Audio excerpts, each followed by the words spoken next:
My name's Jim Tegens. I'm from St. Louis, Missouri.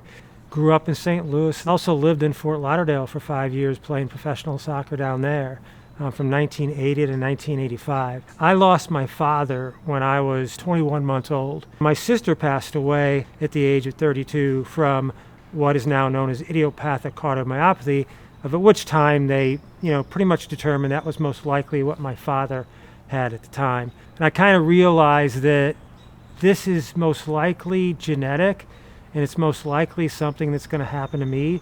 So I started to prepare myself mentally for that. My plan was, survive to get to the transplant, survive the surgery, and really the third phase was like recovery. And my goal was to train the new heart and to do everything I can to treat the new heart like gold. Over time, the heart medication eventually wears down your kidneys, and it was determined that I'm going to need a kidney transplant.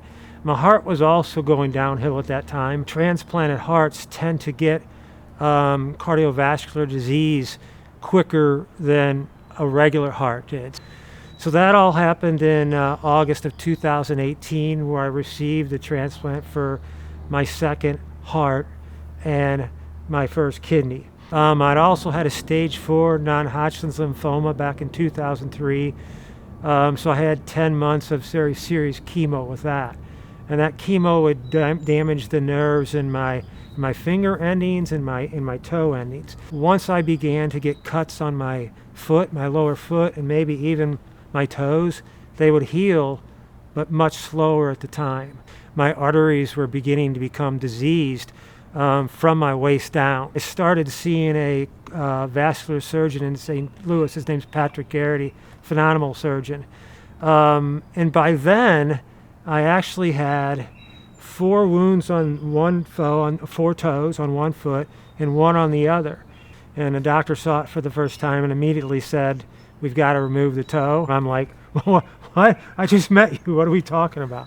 So we got through that. I couldn't believe that, they could take my heart out twice and put new ones in twice, and the same with the kidney, but we have nothing we can do for your arteries in your lower legs. I can tell you that, it's a very hard life to live when you have this pain every day. Some days it's a scale of 10.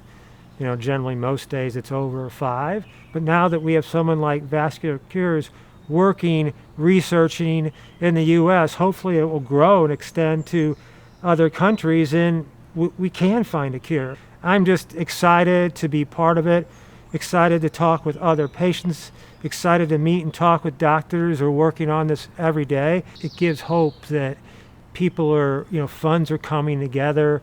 Vascular Cures is reaching out to people all over the country, including the patients. I honestly believe that I'm going to live another 25, 26, 27 years.